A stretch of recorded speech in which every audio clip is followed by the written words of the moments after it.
Hi creative friends, it is Susie from the Speckled Loon, and guess where I am? I am at the lake. I'll be showing some little clips here and there of me being at the lake, but this is the place where we spend our time in the summers, mostly on the weekends, but now that I'm retired from my full-time job, we'll be here a little bit more. And we're actually looking at selling this little place that we're at now, which is just a mobile home at the lake, and getting a little bit of a bigger place possibly.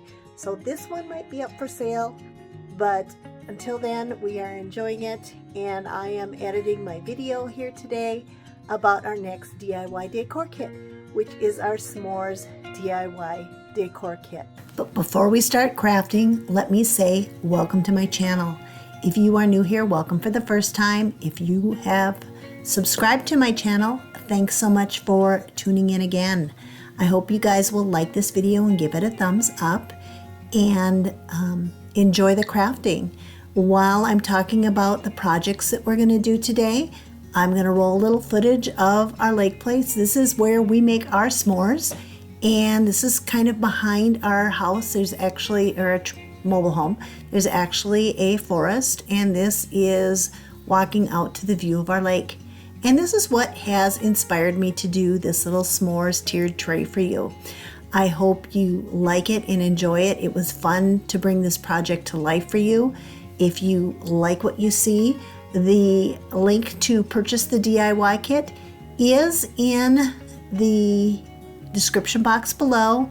There's limited quantity, and if this is sold out, then there's another DIY kit for you to look at. But this is what we're doing today, so let's hop into our project and get started. Let's go over all the items that you are going to receive in your kit. So the DIY decor kits come in these little boxes similar to this. Each one is packaged individually. If you order more than one kit, they'll all come in a box and be in a bigger box. But each project has got its own package. There's 5 projects here, as you can see, and then we're going to take them out and spread them all out so you can see all the pieces and parts. If you are missing any parts, my email is below. Just drop me an email and I'll make sure I'll get everything out to you in case you're missing anything. But the first project is a s'more station sign. It also comes with a little stand, a backer, a front plaque, little words, and accent pieces. The next piece is the gnome. That project has lots of little pieces, and when we do it, we will go over it with you. But she also has a little stand and a couple of little signs that interchange. The next project is the Garland, and that's got an assortment of beads, and like I said, I'll go over that, and a tag that is reversible, and there's a piece of ribbon, and there is string already attached to a little twine tassel for you. The next project after that is the little banner with the ingredients. It consists of 2 marshmallows, chocolate piece, 2 graham crackers that are pre-painted, and then it's got beads and string to go in between. And the last project is the Love You S'more box sign. It's got a sawtooth hanger and a twine hanger on the back, so you can hang it on a wall or on a hook. And that is all the projects in the box. And let's go on and talk about painting. Before I show you how to paint, I guess I should tell you what supplies you're going to need.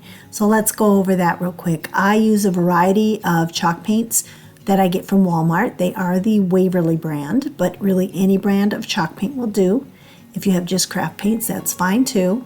I do like to use for the smaller pieces the paint markers.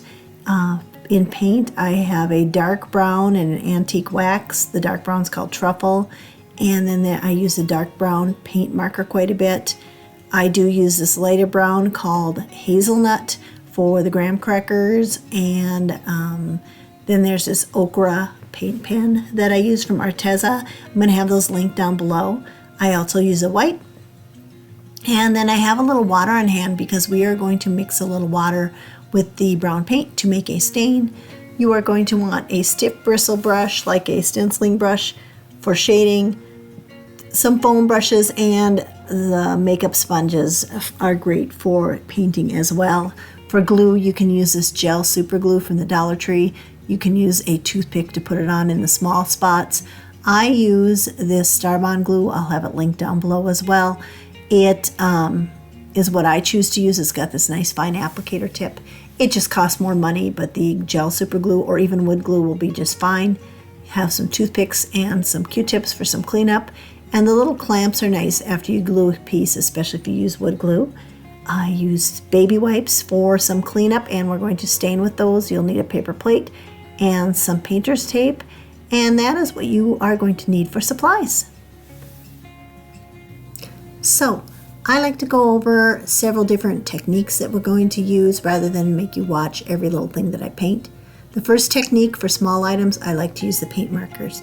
To hold the items down, I put some painter's tape sticky side up on a paper plate, and that way it's just easier. Your fingers don't have to touch the wet marker. And these are from Arteza. Like I said before, they'll be linked down below, and this is just a dark brown that I'm putting on the words S'mores Station. And so those are all together on there on the strips of tape, and it just makes it easier to complete. So the next thing that we're going to do is talk about staining the plywood pieces. In this kit, the base for the s'mores sign, s'mores station sign, the hat for the gnome, and the little sticks for the Love You S'more sign are all made of plywood, and they look really nice stained. And if you don't have any stain on hand, all you need is a little brown paint and a cap full of water like I just put here on the plate. Just mixing it up with a Q-tip, toothpick, something small. And then I'm going to take a baby wipe or any wet rag will do, and I'm just dipping it in that solution we just made, and I'm wiping across the plywood. And then I'll take a clean portion of that baby wipe and wipe it back. And I'll just continue doing this until the whole piece is stained. Now you can use stain if you've got it on hand. Not everybody does. If you do use an oil-based stain, you will just want to make sure that you let it dry for 24 hours before you try gluing anything to it. But basically, this is what you're going to do. If you want it darker, you go over it with another coat. If you want it lighter, you just continue wiping it with that a clean part of the baby wipe. And that is all there is to staining this. It gives it a really nice look. And it's, like I said, you can go as light or as dark as you want. You can use a different color, any color paint, a red, an orange, a yellow. Any color will make a stain like this. And you can see now here I missed a little spot at the bottom. I'm going down and then just wiping right away. And that is how we do the staining of all these pieces. And I will show you the pieces that I stain in each individual project. The next part is there are these three little items down here that are pre-painted, but the bigger parts and pieces I do just paint with the chalk paint, and I use a foam brush, just these smaller ones that I got from, you get them in a pack at Walmart or even the Dollar Tree, and you just dip them in your paint and go over. And if you get any on the sides, you go ahead and just take a baby wipe and wipe off the sides, and then they have a nice clean edge to them. The other thing that is pre-painted are these little marshmallows, graham crackers, and chocolate pieces from each project. And I just pre-paint them because they're small and it's fussy painting. And this way you can do things to shade them. I use the antique wax, or you can use your brown paint at full strength. And then you just take a stiff bristled brush,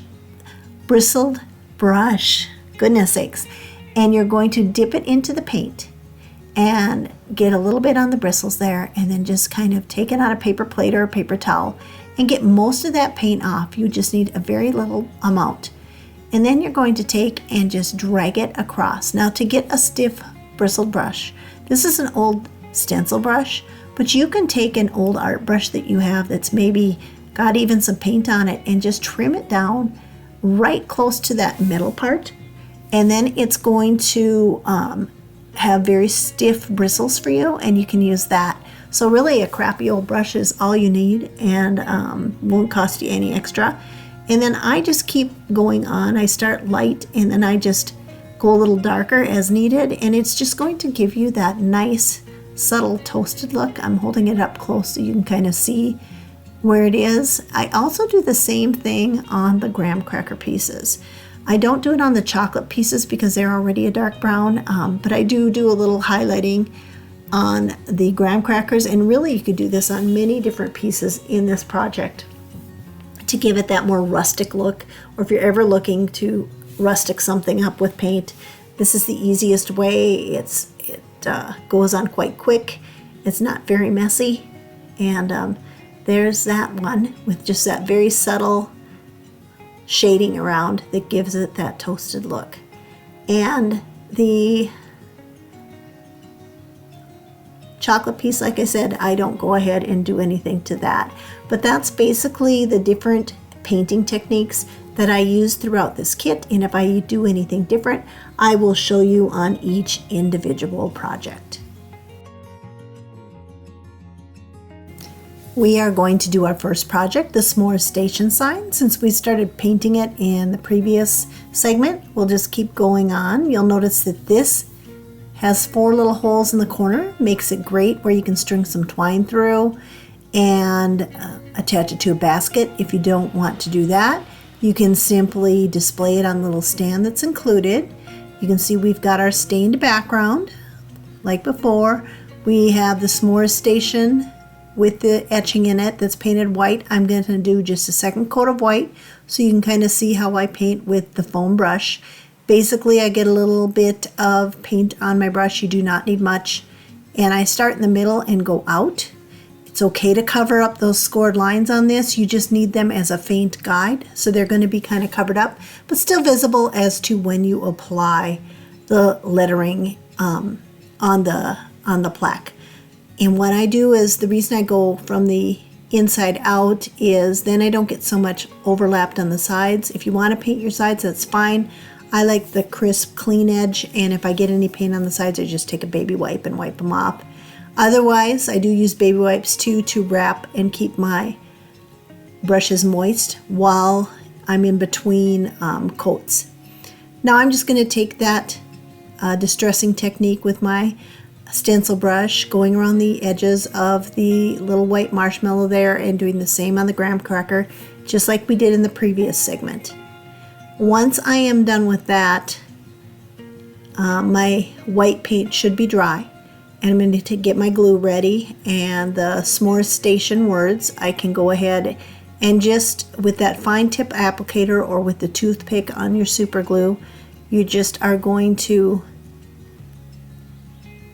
do the glue in very small little dots. And that's what that fine tip applicator on the Starbond glue does for me. But like I said, if you just put a little on a toothpick, that should be fine. And you don't have to do a ton of dots, but just little bits so it doesn't ooze out. I'm just bringing it close to me. You'll see me doing this so I can make sure I get it lined up on that faint etching that's still visible. Not to the camera so much, but you'll be able to see it when you're working with your project. Now I'm going to just do the A and get that on there. The reason it's out of frame is I have really bad eyes and I have to bring it right up close to me to get it lined up, and I don't like to have my head always bopping in and out of the video. So that's the reason you'll see me on these little things just bring it up really close so I can see what I'm doing and get it lined up. Then I just do a quick press, and this gets a really strong hold right away. And I really like the Starbond glue because it doesn't ooze out like wood glue does. So now you can go ahead and randomly apply in whatever order you want the 3 little accents. The little graham cracker, I'm doing that first. I'm putting the little marshmallow kind of in the middle, and I'm doing them crooked. I'm not worried about getting them straight at all. And then finally the little chocolate bar piece. Again, those 3 pieces are pre-painted for you to distress up however you want. Now I'm just kind of doing a visual of where the front plaque needs to be on the base, and I'm going ahead and just doing lots of little dots of glue on there. If you had a little wood glue on there, that'd be perfect for this. A lot of people do a combination of the fast glue and the wood glue to get even stronger bond, and it doesn't slide around. Wood glue tends to let your project slip, so that's why I use this other type. But that's what that looks like all together. I'm going to take the clips off and show it to you. It's a really cute little sign. I hope you enjoy how it turns out, and it makes a great accent on your display.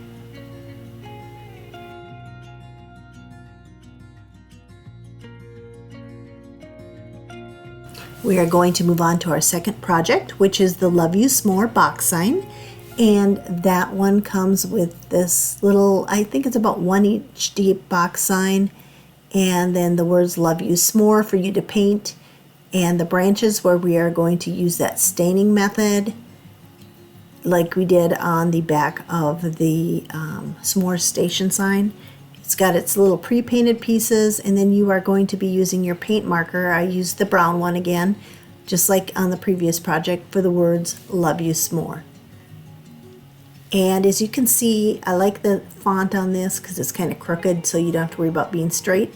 And I've already done the little distressing technique on the marshmallows and the graham cracker for this. So what I'm doing here is, before I glue anything down on these, I like to just kind of do a little dry fit for my projects, kind of see where I want things and make sure everything fits well, etc. And like I said, the font on this one is already a little crooked, so you don't have to worry about it being super straight or anything. And once you have a good guesstimate of where you want everything to go, just go ahead and start applying your glue and putting your project together. So the word love I'm doing in the upper left hand corner, and the word you I'm kind of doing in the middle right hand side of the sign, and then the word s'more I'm doing in the lower left hand corner. So if you refer to the one that's done up above, you'll just see how it's kind of staggered.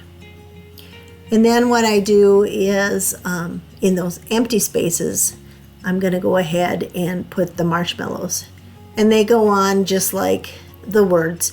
You just do a few drops of glue on the back of the 2 marshmallows, the ones with the kind of the smiley faces on them. Those are the ones that go on the inside of the sign. And then once I'm done with that, I'm going to take those branches and kind of figure out where I want them. And then I'm just showing you the sawtooth hanger and the twine hanger that are both on the back of this sign. So you could hang it if you had a little hook on your tier tray, or even on the wall it would go, but since it's a box sign, it does stand up by itself too. So here I'm just putting a little bit of glue on this branch, pressing down to adhere it. Again, I just use that same stain method with the watered down brown paint and the baby wipe for those, and they turned out great. They look like a real stick because they are made of plywood. And then I'm doing this second one, and then I'm going to get to work with my accent pieces. The first accent piece I'm doing on this is in the lower right hand corner. I'm just doing that extra little piece of chocolate down there, just making sure that it doesn't hang down below the bottom of the sign, because I want to make sure it will stand up on its own and not tip over if I have that too low down.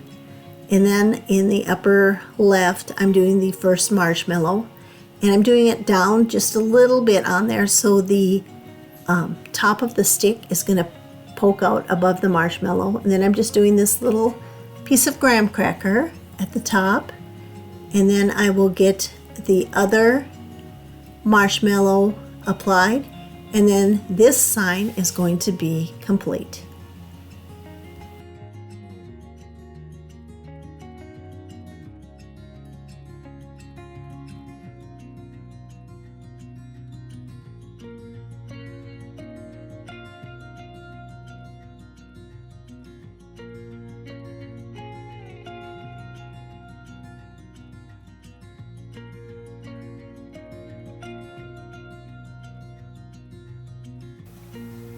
Okay, creative friends, it's time to do our s'mores ingredients banner.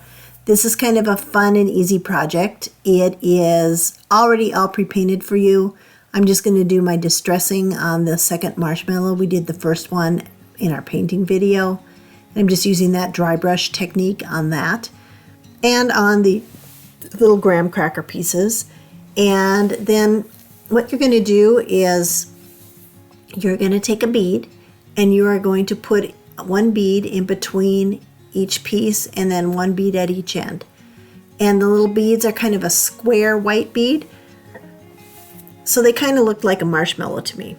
And then you're going to take your string and you're going to, it's going to be 2 pieces thick. So there'll be kind of a loop at one end and then just the 2 ends of the string at the other end. And I'm just putting a small piece of painter's tape around it and twisting it tight. And what that does, that gives you kind of a needle or something to make it easy to thread everything through. You're going to do the first bead over on the right, and you're going to leave several inches through the bead. So you're not going to bring that through. When you do thread through your marshmallows, graham crackers, and chocolate pieces, you're going to come through the first hole and then bring the string toward the back and then through the bead. And you're never going to see the string in the front of the project. You want it in the back of each piece.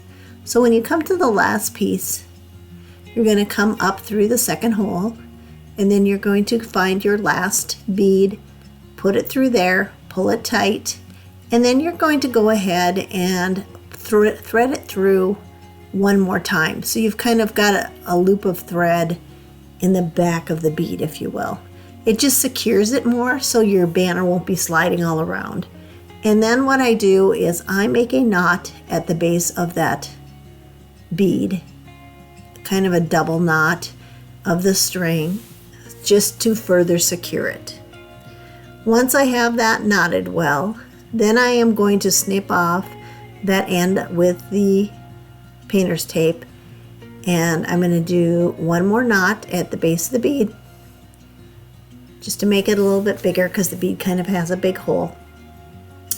And then I'm going to make a loop at the end so I can hang this with a hook on a tiered tray if I want, or however. You can also just tape it onto your tiered tray as well. But I'm just double knotting at the end of that loop and then just snipping off the excess. So here again, I've already got the bead once through, or the thread once through the bead, and I just threaded it through a second time. And I just used a toothpick to help poke it through. And then I'm just doing my knot at the base again, and it's a double knot, so that will stay secure, and pulling that tight. And then I'm just making my knot for the loop and just checking the length that it's about the length of the other loop, and just cutting through the end, making one more double knot, and then cutting off the excess. And just like that, this project is complete. All right, we are going to be doing our s'mores gnome. And this, for the first time, is a girl's gnome. I had some people ask me for a female gnome, and I couldn't find one I liked. And then I stumbled across this one, and I think she's adorable. Changed the hat so it would be like a marshmallow stick hat. And she holds 2 little signs that are interchangeable. And she works with our other interchangeable gnome parts that we've done in other projects. And she has a little stand she sits in and just leans back slightly. And she's pretty sturdy in there. So I think she's pretty cute. For this project, we went ahead and used the truffle brown on her dress. I used the hazelnut on her hands and her nose. I used a charcoal on her shoes, and then a yellow on her hair, and the little hair bands for her hair, I just used a black marker. They're just tiny little slivers of wood. And to make it easy, I did pack it in left and right hand side envelopes for your items. She's got a little plywood hat, and that hat is stainable just like our other plywood pieces, and then it looks like real wood. And then her little marshmallows that go at the top of the hat have been distressed. And I did distress the little signs that she holds as well. I'm going to show you real quick on one of those. They do come unfinished and plain, but you're going to go ahead and just take that stencil brush, and just like we did on our marshmallows and graham crackers, you are going to take that stencil brush and dip it in a little bit of paint and kind of dry brush on that little edging there. And I just think it adds a nice little touch to it. It's totally optional. And I am going to tell you too that the s'more base, I went ahead and painted the entire thing white. But you only have to really paint white on the s'mores base, the hat part, because that's the only part of her that is going to show. But this is what your distressed little sign looks like. once you've got that all done. And the letters in this are engraved, so you don't have to worry about them ever coming off or anything like that. They're already on there and you don't have to attach those little letters. And so anyway, you'll notice too on your gnome base that there is etching. And the first thing we're going to do is, the outlines are there to guide you, and we are going to do the hat. So I'm going to take the back of the hat that I had already stained on the front with the brown stain method that we used in our other projects. And I'm just getting the glue applied all over the little lines of the hat. And then you want to, before you press it down in the base, you're going to want to line it up and then kind of join it all together. It kind of disappears off the screen here for a second. I apologize.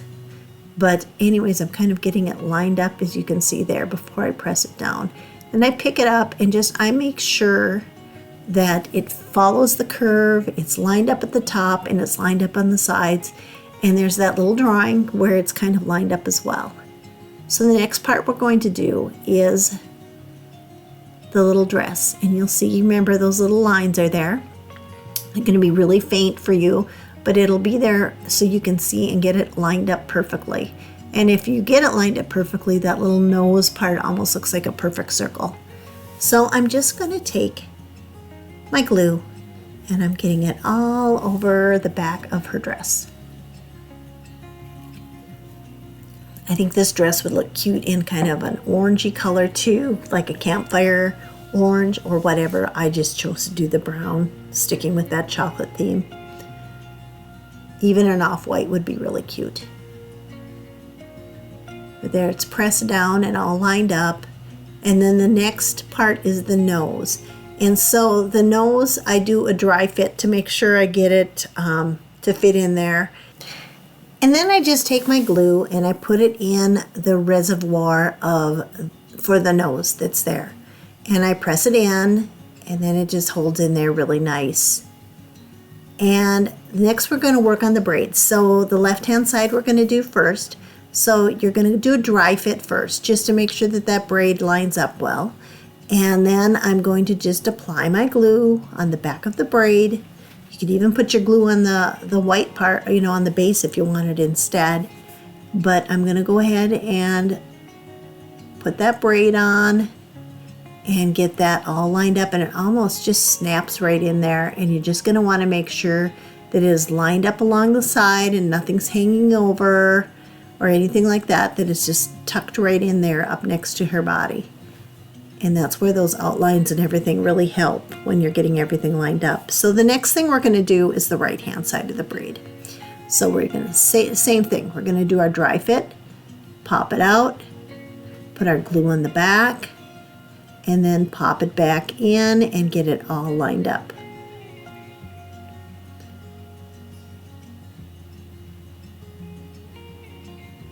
And there it is, lined up. Again, I'm going to check my sides before I press hard. And then once I have it good, I just press it. So now I'm going to show you how to do these little hair bands for her. We're going to do the one on the right hand side here. And you're going to take your little one for the right hand side. Again, I'll have them in an envelope, a right envelope and a left envelope, so you know which one goes there. But the right hand side one is a little longer than the one on the left, just FYI. But it's just this thin little strip of wood. I did a black marker on it. You could leave it natural too if you wanted. And on the left side, same thing. You're going to go ahead and take your one and put it in there, that little hair strip. And you are going to make sure that you have it in the correct direction. You'll see that it fits a certain way. And you're just going to take your glue and go right along that base. Place the little strip in there, and then that part is done. And now we just have the little tips of the braid to go. And those will turn inward. So the left hand one and the right hand one turn in toward the shoe. And you're just going to take your little braid tip on the left, go ahead and place the glue right on the back. And then you just want to make sure you line up your sides and bottom of the tip there, and then that one is complete. And you're going to just repeat it on the right hand side. Again, this isn't a difficult project to do. There's just a lot of pieces to it. I guess she's a little extra, but she's definitely worth it in the end because I think she's so cute. So we're going to go ahead and do that right hand side. And then her hair is done. And there I'm just pinching it at the bottom to make sure it all lines up. She's so cute. Okay, so next we are going to do a dry fit on her shoes. And so there is a left shoe and a right shoe. You just want to put them in, make sure that they fit right. And then there's going to be a little lip at the bottom, you can see. That's what's going to go into her little stand that's right there. I did paint the stand brown. You could leave it unpainted if you want, or just distress it like we did the little sign she holds. So I'm going to do the left shoe first. Now for this one, what I did, I believe, is I took my glue and I just put it right in the reservoir there. And I did that for both sides. And you put your glue in and just make sure you don't have any glue down at that lower part where the stand goes. So I'm going to take my left shoe and I'm just going to put it right in that reservoir for the shoe, getting it lined up perfectly so it's not crooked. That way our stand will fit. And then I'm going to just repeat the same thing for the right shoe. We'll put the glue in and then I will just put the right shoe in. And then the next thing that we are going to do is put the spacers on for the hands. And those are those little semicircle pieces that you're going to see here in just a minute. And it's really hard to see on camera, but there is a little etched in semicircle on right above each shoe where the little half moon piece needs to go. And those are our spacers, and what those do is they raise the hands up so that they are able to hold the little signs. And I think I mentioned this before, but she does hold the same little things that the boy gnomes hold, and it's all interchangeable and they fit each other. So we did the left side, now we are going to do the right side. And I just put the glue right on her in the little semicircle part. Like I said, it's hard to see on camera, but you will see it because your paint covers it up, but it's still faintly visible. So I'm putting that other little semicircle spacer on there. And now the next thing I'm going to do is we are going to get her hands on. So there's a left hand and a right hand. And to do the hands, you just need the bottom part of the hand lined up with the bottom of the spacer. And what I did was I put the glue right on the spacer, the left and right spacers, and I just lined up those hands right at the bottom. So the top of the hand has nothing behind it, and you don't want any glue on there, and that is what is going to hold your little signs.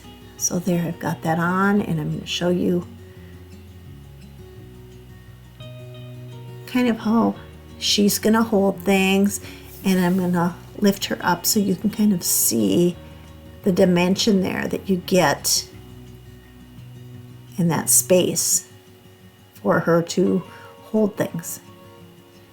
And so so she's holding her sign. The last little touch is she does have two little marshmallows that go at the top of her hat. So we're going to go ahead and apply a little bit of glue to the stick. And then you're going to take your little marshmallow and put it right at the top there of the stick with just a little bit of the top of the stick poking out. So it looks like it's poked through for the marshmallows. And I did do the same distressing technique on this that I did on the other marshmallows in the other projects. Once you get her little marshmallows glued on there, then she is complete and she'll fit in her stand. And when she goes in her stand, she leans back just a little bit, but she's quite sturdy in there. And then you can switch out her little signs. And I think she is just about the cutest thing ever. I hope you agree, and in the future we'll have some more girl gnomes in our sets.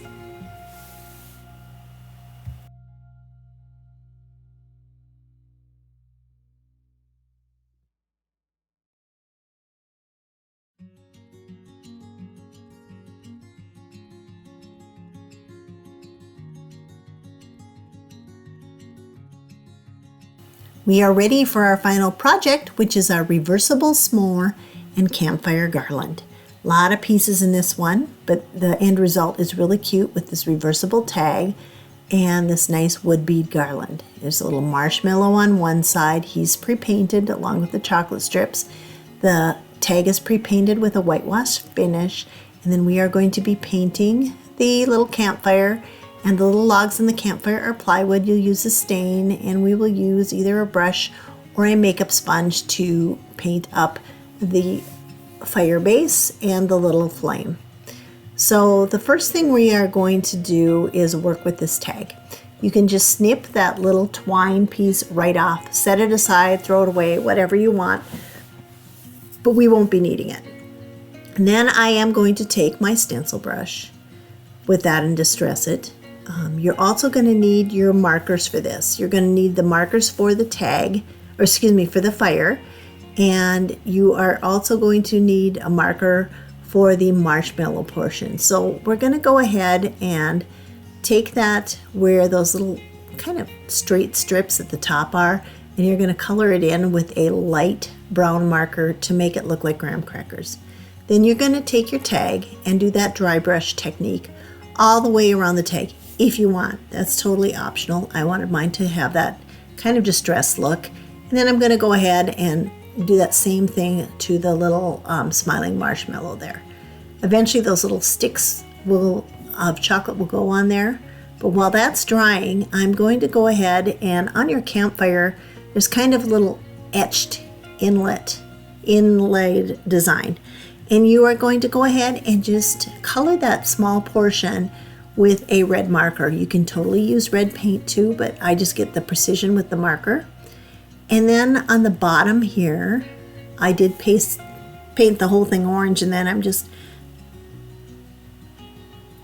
going to go ahead and color in the bottom with brown so that no orange will show where the logs are going to be. So that's drying there.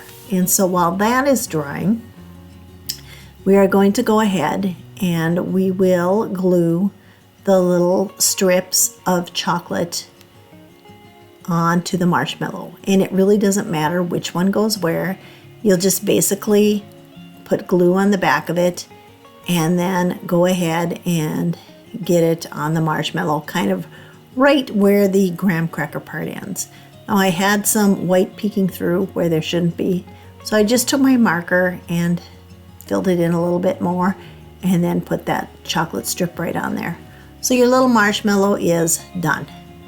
We're going to get him on the tag while that paint is still drying over on the campfire, and we're going to just put a bunch of glue on the back, my little dots all over, and adhere that nice and straight on there, but if it was crooked it'd be fine as well. Then the next part we're going to do is get the little logs. Again, those were stained because they are plywood, and we use that same wet watered down brown paint on there. And I'm just lining them up on the sides and the bottom. I'm out of frame here for a second while I get that close up to me so I can see what I'm doing.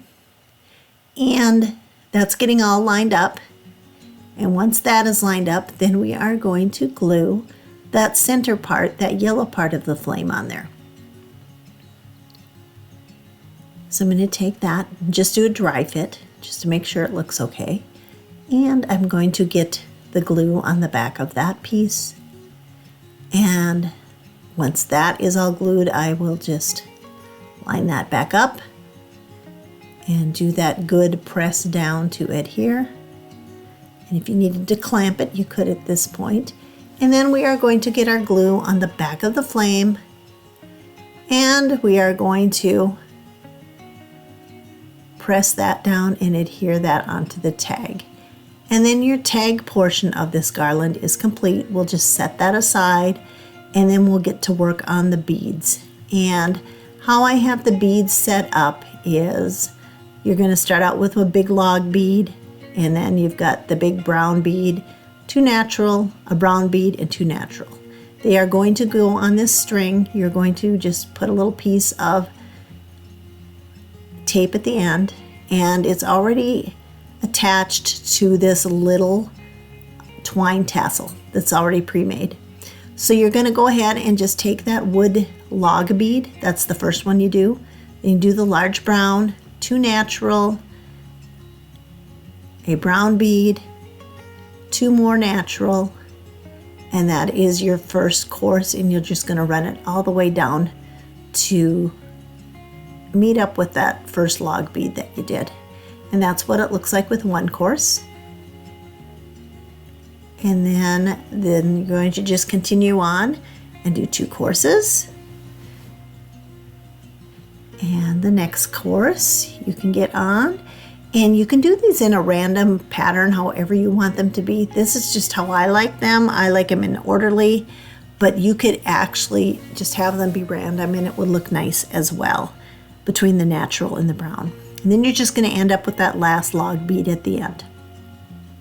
It's really important, no matter what order you do, that you do the logs at either end. They just kind of give it an anchor, and we use that big log bead to kind of hide the string. So you're just going to take your string and string it through the tag. And we're just going to say that this marshmallow part is the front. So you're going to go through the back to the front, and you're going to pull it up so it's almost touching the log to the tag. Then you're going to take your string and just feed it around the back and go through the front of that hole again. And then you are going to go up through the log bead that's right at the base of the tag. There's a lot of extra string there, but we're going to get rid of that in just a second. I always give you extra string in case you have beads you want to do, but it's nice to have a lot of string to work with when you're going to be tying these knots and everything. So you will feed it back up through that log bead, and then you're going to tie a knot to kind of secure it.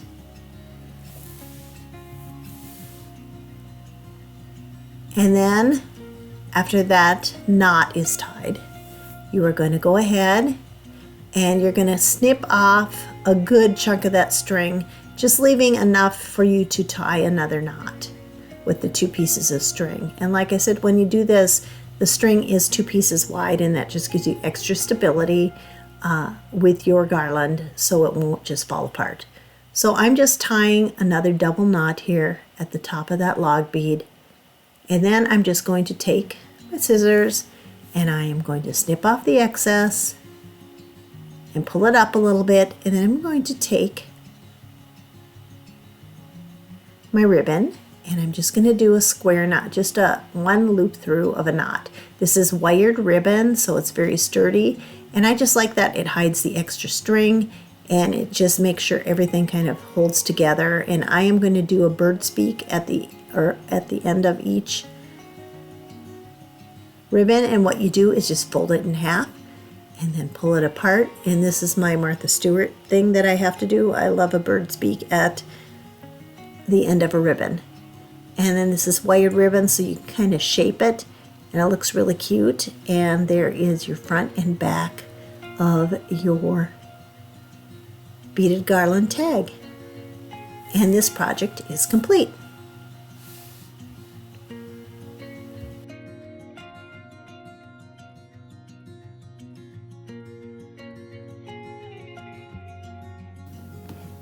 All right, creative friends, we have come to the final reveal. So let's take a quick look at our projects all complete. Here is our little banner, our s'mores station sign. Remember, that one comes with a little stand. Then we have our box sign that stands up on our own or can be hung. Our little girl gnome with the interchangeable signs. And then our double-sided beaded garland. What a versatile set, and it was so fun to make. I hope you enjoyed it as much as I did. I want to thank you for tuning in. We are going to show some pictures of each project styled, how I style it up for a photo shoot, and then on a tiered tray. I hope you enjoyed it. I enjoyed bringing you these projects. Remember that the link to purchase everything is below. If you have any questions whatsoever, my email is below too. You certainly can email me to reach out. But I want to thank you for joining me today and watching my video. And don't forget to look for the loon. Bye for now.